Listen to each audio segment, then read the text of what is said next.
Good evening, लोगोफोर आं दा मोनसे जायगा दंबायो नैबे जायगायानो जाहैबाय जोंना आसाम सरकारनि सिङाव थानाय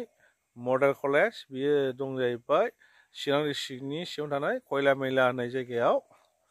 दा नोंथांमोननो आं बेखौनो मा अबस्थायाव दं खिथानो सानगासिनो दं नोंथांमोना इन्टारेस्टेड बा नायलांबाय थादों नैबे आंनि गोदान भिडिअ'आव लेट्स गो लोगोफोर नैबेनो जाहैबाय खयला मैला मडेल कलेजनि गेट बे जाहैबाय सेथि आरो बैथिं जाहैबाय नैथि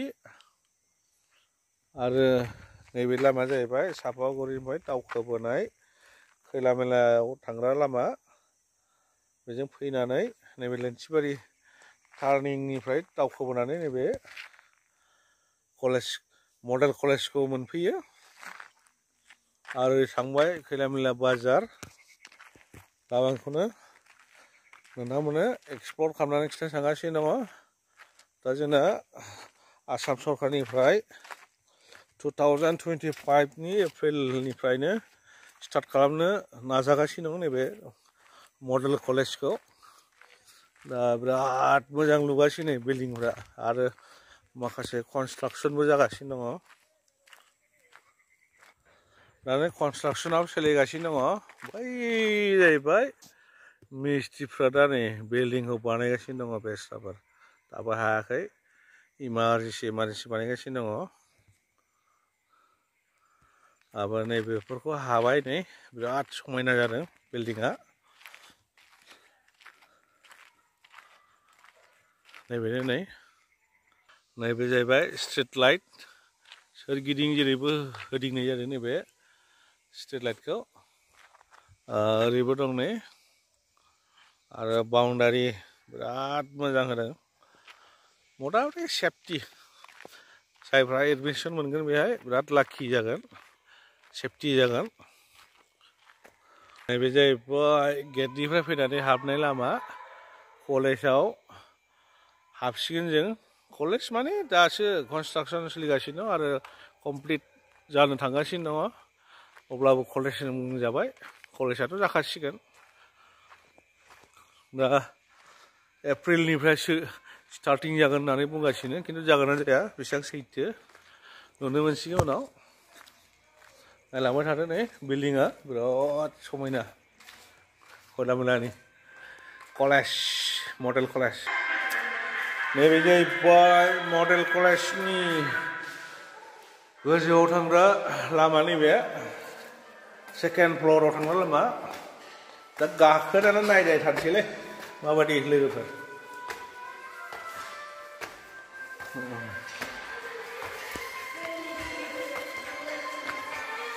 नैबेनो नै बिराद समायना रमायना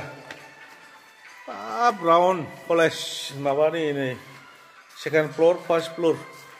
बे जाहैबाय फार्स्ट फ्ल'र गायना नैबे जाहैबाय सेकेन्ड फ्ल'र बिराद समायना beautiful college guys nice college जानो थांगासिनो दं बे कलेजआ बे साथिंबो नायदो नै बिराद समायना रमायना लोगोफोर जोंनि आमोलसो जानांगौमोन बे फरायनाय माबाया दा नै जोंनि फिसा फिसौ माबाफ्रासो फरायमोनसिगोन बेहायनो बरिया लोगोफोर जोबोद मोजां जागोन बेहाय बर' मिडियाम थागोन बर' आरो एसामिस मिडियाम थागोन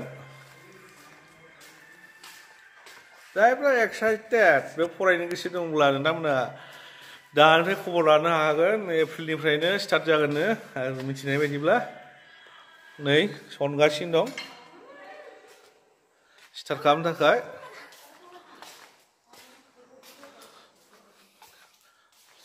आंबो फरायनो गोसोमोन खिन्थु बोरायबाय जोंहा गैला एलपि स्कुलनि मास्टार जानानै गैला जोंहा ग्रेजुवेसन जाबाय नालाय एम एफोर फरायनो हागौमोन खिन्थु जाला आरो बाबाय फिसा फिसौफ्रा फरायदोंसै नैबे जोंनि खयलामयला मडेल कलेजनि समायना मडेल कलेजाव फिसा फिसौआ फरायदोंसै नैबेनिनो बरियाखा मडेल कलेजा फरायनो गोसो जालायो फैबानो गोसोफ्रा गोजोनलायथारो फरायनो गोसोब्ला दानिफ्रायनो खबर लाखादो फंबाय बिनानावफोर फेसिलिटियाबो बिराद मोजां नै आरो रुम गासिबो फांखा सांखा दंजोबो एसि बायदि रुमफ्रानो जा मोजांलै इथिबो फसायब्रेलायखायो आंथ' बे कलेजाव फरायनो मोनब्ला खिन्थु जों मोनला बैसो बारग'लांबाय आंबो ग्रेजुएसन जाबाय नालाय एलपिनि मास्टारबो जाबाय आं बिराद मोजांथार नै लोगोफोर ओरै सोनाबथिंबो दंफैयो नै बिल्डिं कि बिल्डिं कनस्ट्राक्सनबो खालामगासिनो दङ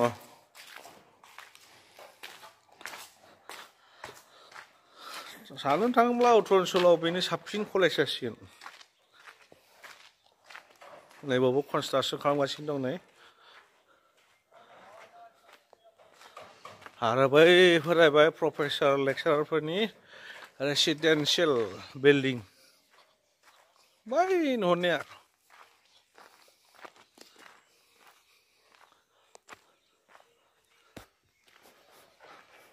दहाय खिथानाय बिल्डिंआ बेनो नै कनस्ट्राक्सन सोलिगासिनो बे बिल्डिंआबो बिराद मोजांथार समायना रमायनाथार बिउटिफुल बानायगासिनो नै आन्डार कनस्ट्राक्सनाव दङ बरिया नै बिल्डिंआ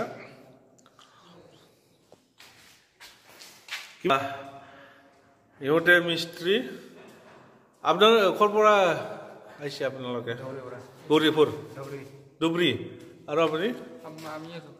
काम करी आसी ना किने ভাল লাগছে এটা কাম কৰি পেলাই বিল্ডিংটো ভাল লাগিছে বঢ়িয়া হয় না এনেটো দেখাত সুন্দর না বিরাট ভাল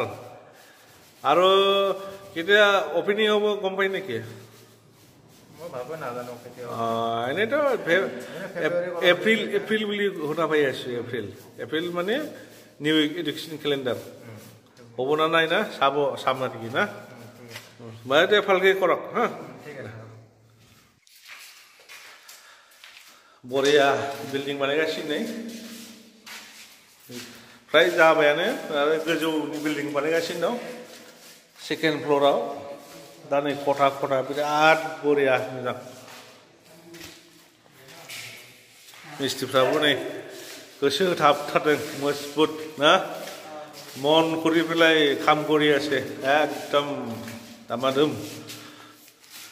जाहैबाय कनस्ट्राक्सन बिल्डिंआव थांगासिनो गोजौआव लोगोफोर नायलांबाय थादो दा नै बे बिल्डिंआ बानायगासिनो दङ बिराद मजबुत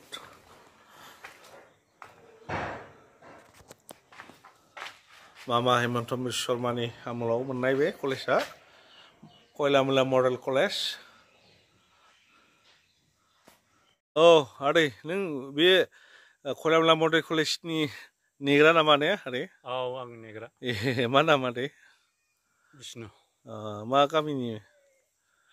क'क्राझार दतमानि बेसेबां जाखो बेखौ नेफैनाया आं 2 बोसोर जाबाय ओमफ्राय बे कलेजआ माला खुलिगोन बायदि आदै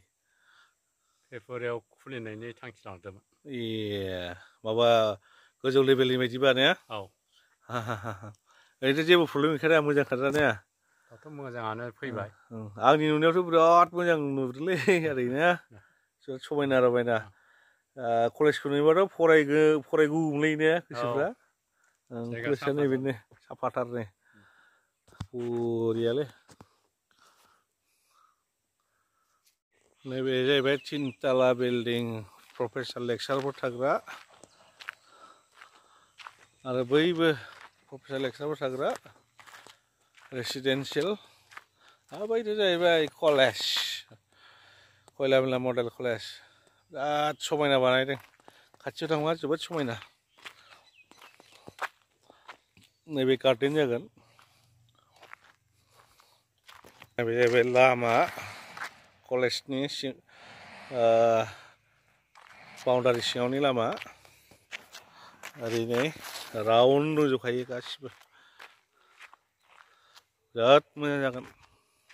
मथा मथि बे थांबाय नैथि गेट ओरैनो फैनानै मिउनिसिपाल बानायगासिनो दं नै खामानि मावगासिनो दं